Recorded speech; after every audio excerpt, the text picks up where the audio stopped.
I thought the title of this video was interesting, so I clicked on it. The slaves suffered more than Jesus. Let's check it out. So in the past few days, TikTok has been absolutely divided because of the opinions from this one video. Slaves suffered more than Jesus did on the cross. So as a Christian, specifically a black Christian, how does that video make you feel? Do you agree?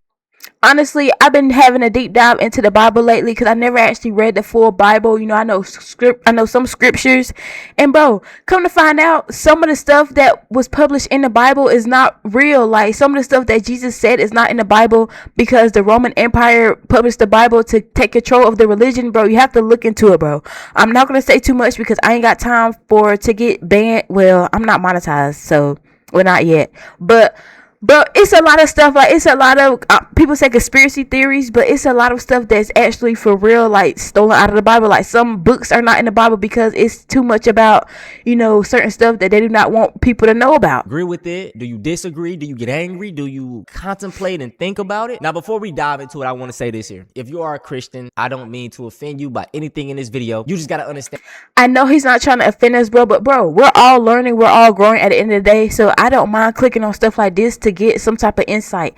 I don't, you know, don't take offense to certain stuff, bro, because if you're a closed-minded person, you're never going to grow, because open-minded people are the people who will grow and learn in life, because that's all life is about, learning and experiences. And that as a young black man living in America and learning my history, slavery was, our ancestors survived a genocide. So yes. I get passionate when I talk about it, and Christianity was a big part on why, yes. you feel me, we was in that shit. So I want to say this right here, man. If you want to click off this video now, I absolutely agree. It's still go ahead. Love. Now that I have this disclaimer, let me get into it. For one, a lot of people will say, well, why are you comparing the two? I think it's actually great that we are comparing the two because it brings out the hypocrisy, right? What Jesus went through and what the slaves went through are both horrible things. But with Jesus, I feel like it's debatable, right? Some people say he's not a real person. Some people say he is a real person, yada, yada. You know, it's so much conflict. Yes, bro, because I read this thing, I heard a thing that said that they was trying to say that basically the Roman Empire voted and was like, so are we going to make Jesus a god, or is Jesus going to be a human in this book, or what?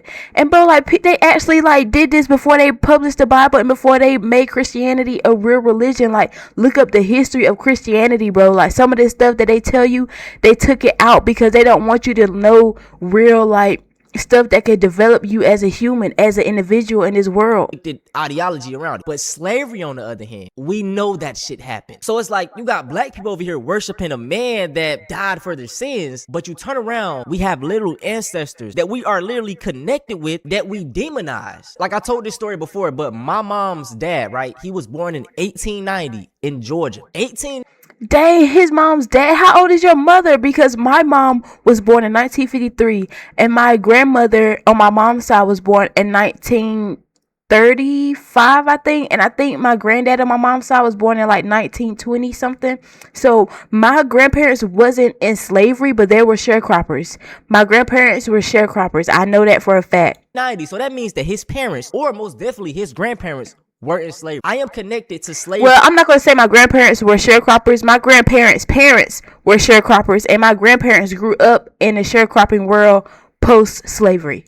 Like, that's what, 2-3 generations? That is crazy to me. And that is for a lot of people watching my videos. Like, we are so close to this shit. So when I hear about the stories of what these slaves went through, I'm like, damn, that's my, you know what I'm saying? Like, I feel that shit. But they'll say that we shouldn't worship our, you know, black ancestors because it's devilish or it'll get you sent to hell. But these white folks, they worship their people. They name streets after them. They put their people onto coins, onto dollar bills. They absolutely worship their ancestors. But black people, we scared to do that, and they literally died and fought for the freedom.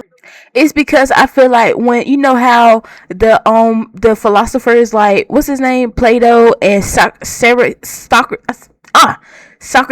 and I forgot the dude's name, but they basically went to Africa, and that's how they learned some of their stuff. They went to Africa, they learned from Moors, they learned from our African ancestors how to basic mathematics and some type of astrology. They learned all this stuff from Africa, and they brought it back to America, and they started pretending like it was theirs, and they wrote books about it. And they barely, I don't even know if they gave credit to the African people or the black people that they got this information from, but a lot of stuff came from black people that we have today. Even the same way, like, and the fact that they try to use this stuff from black people and try to say, oh, you can't do this, but they do it because they know that that's how black people got their power from the past. That's how they know that the past In the past, that's how the black people got their power, and that's how they got their knowledge from their ancestors, from helps from working with the dead, from doing stuff like that. They'll demonize African religions, you know, voodoo, hoodoo, but turn around and worship these Greek gods. You know, we Yes, all know bro. who Zeus is. We all know this and that. But when it comes to our own religions, Because they stole it from us and now they use it against us. it's bad. Even the way they treat black magic, like it's everything that's black is a negative connotation. And I don't see how nobody realizes it, bro. Now we gonna That's check out why some videos. black is my favorite color, and it will continue and shall always be my favorite color. Disagreeing with me, and I'm gonna try to check them as much as I can, right? So yeah. They nailed my mans to a cross with nails. They put a thorned crown on my man's head. They made him carry a 300-pound cross. A 300-pound cross. Not for a mile, not for two. They made my man's walk. Whipped him while he's carrying the cross. Whipped him while he had... Bro, I'm not trying to sound inconsiderate to Christians, but didn't Jesus or whatever get crucified for 3 days? My ancestors would endure this shit for their entire life. Only like 300 years, bro. 300 years. Won't slavery going on for 300 years? Average lifespan was what, like 40 years of a... Let me read this. The average lifespan expectancy of an enslaved person in the antebellum United States was low, estimated at 21 to 22 years at birth, compared to 40 to 43 years for whites. Heavily impacted by high infant mortality, enslaved people faced intense mortality rates, with about 50% of infants dying in the first year. Dang! It's like, so 40 years, whatever. It might have been longer. Pretty sure. I didn't even know there was like the rates was that bad, but bro, I knew the infants was dying like that, but I didn't know it was that bad. It was longer, right? 40, 50, 60 years plus other things, right? Did y'all know most slaves only got like 3? Hold on. Let me read this too. Enslaved people in America typically receive only 4 to 6 hours of sleep per night, forced to work 14 to 18-hour days from sunup to sundown. I knew they had to work all day, but I didn't know they only had this amount of sleep. I know it won't too much, but 4 to 6. I could barely function with 8. During peak planting or harvest seasons, working often extended to 18 to 20 hours, resulting in severe chronic sleep deprivation. 4 hours of sleep. I mean, they were living on hell on fucking earth. And it's documented. We have literal proof of this. But this just shows you how truly brainwashed a lot of our brothers are. And I'm not mad at him, man. It's just sad that he don't know his history. Hey, while his head is bleeding from the crown cross, from the crown thorn. And you gonna sit up here, you gonna tell me, oh no, slaves had it worse. Oh no, slaves had it worse. What? Yes, nigga, what the Bro, didn't slave masters used to take the teeth out of their slaves' mouths if they would say stuff, or they would like eat without permission, or if they would talk out of turn, they would cut their tongues off, bro? And they used to feed them with that they put that big thing on their mouth and like feed them slop because they don't have any teeth, bro. And they used to bro. I seen a lot of slave movies, bro, and some of them be more realistic than others, and the more realistic ones was so gory, it's crazy. Watch Nat Turner. Why are we even comparing? Even if we were to compare, the slaves today, no one on this earth has suffered more than Jesus. No one has. I don't care what you went through. Did y'all know in the Jamaican plantations, there were sugar fields, so they was mining, sugar and stuff. A punishment for the slaves, and this is documented, I'm going to put a picture up on the screen. A punishment for some of those slaves were getting put into boiling sugar. The factories were actually... I think I remember this, bro, the sugar plantations. And factories historically and in some modern contexts are characterized by brutal labor, intensive conditions, extreme heat, and high-risk manual labor. Historically, enslaved people worked 24-hour shifts in boiling houses, facing high mortality from injury, disease, and abuse. Modern laborers often face debt, bondage, low pay, and poor safety. 24-hour shifts? Non-stop. Like, you had to work 24-hour shifts until you basically died, right? And it's just like, man, my people were... What the freak? When do you eat? When do you sleep? 24 hours, bro. Y'all don't even take turns with the shifts, bro. Y'all just non-stop working all day. Another thing, y'all. So there was this doctor who was labeled... I remember this, bro. I actually learned this at school. Shout out to North Carolina Shout out to the illustrious North Carolina Agricultural and Technical State University for telling me more about my history than I will ever learned, bro. Ever learned. And then I started learning about it myself. J. Marion Sims, a 19th century American physician known as the father of modern gynecology, developed foundational surgical techniques for repairing vaginal fusticles by performing anesthesias bro, she had no anesthesia during this. Experimental surgeries, experimental, on enslaved black women working in Alabama between 1845 and 1849. Sim subjected women, bro. That's why a lot of people believe that, like, the pain that the black women feel during pregnancy is not real, because they tortured us for so long. They're like, how the freak do you feel pain? Like, how do you like ain't no way they feel pain. Like, we should take black people pain less serious, because all the stuff they already endured, they don't feel nothing now. But we're still human. As the father of gynecology, he had discovered all this groundbreaking information about the woman's body, and he did this off of the backs of black women.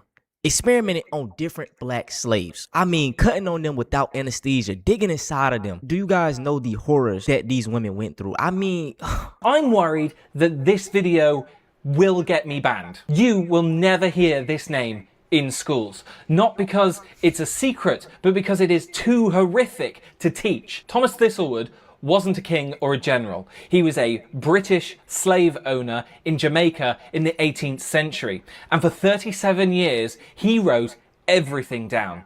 Is that the guy that wrote that book about how to control slaves? Rape, every torture, every mutilation in detail. His diary is one of the most disturbing documents in British history. Thistlewood started as an overseer, a middleman of brutality.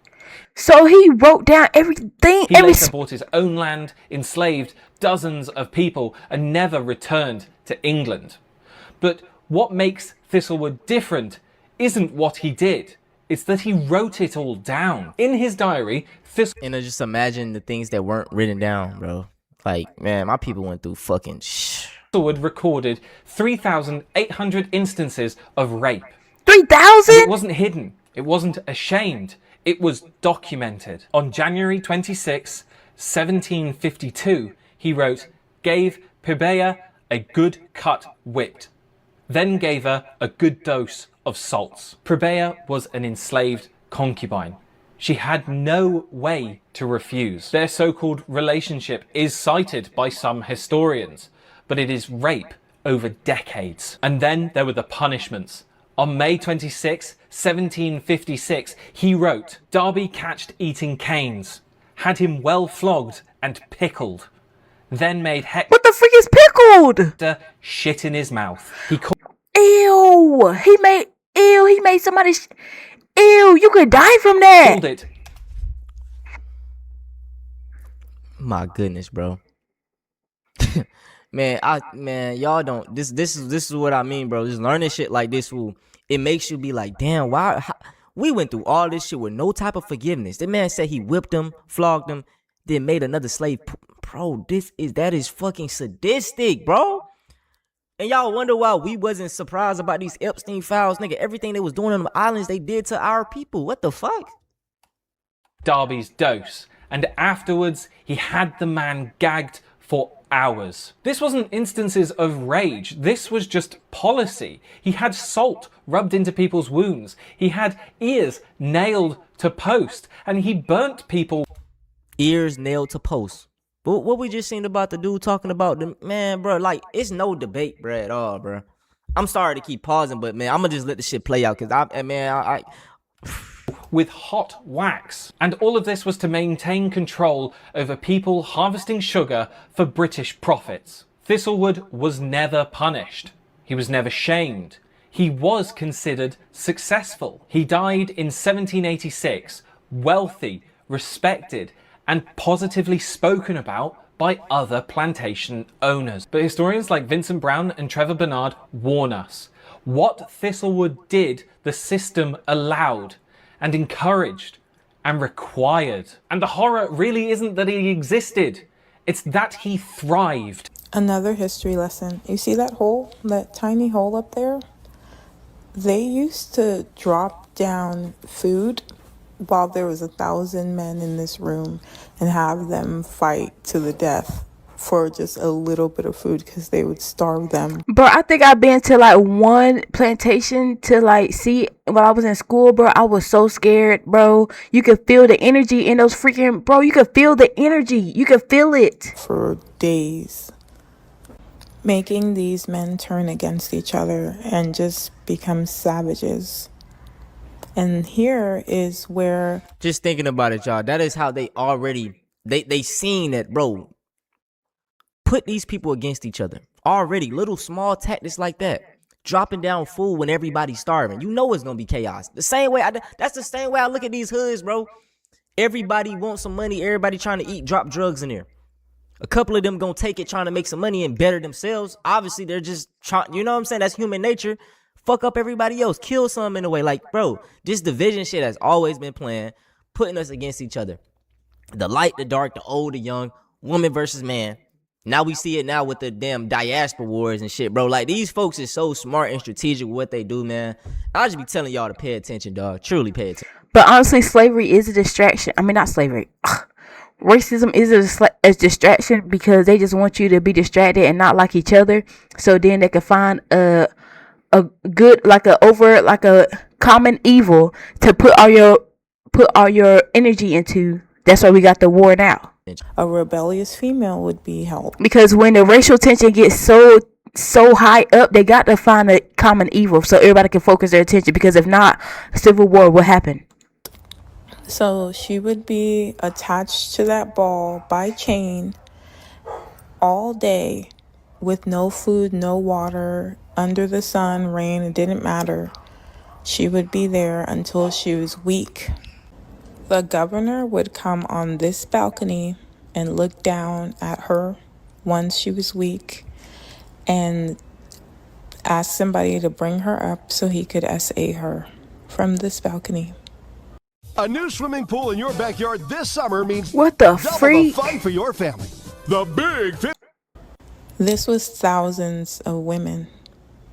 And like, as you could see, can you imagine being chained here naked all day and all these men are just walking around able to do whatever they want to you? When a female would get pregnant, they would keep them in the dungeon until they had the kid, and then they would take the kid up and they would raise the kid a little better because the kid would be lighter. They would teach them how to read, but you still weren't free. You still were under them. You weren't in the dungeon, basically. So this is kind of where the whole light skin privilege originated. And that's how it came all the way to where we are today, when we still have this issue.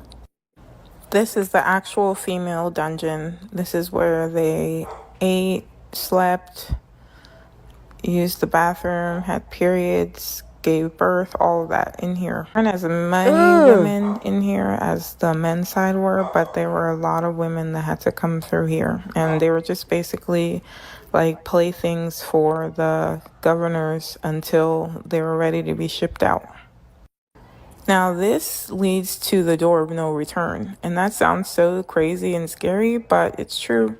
Once you went down that hallway, you were getting on a ship and being sold off to whatever country you ended up at.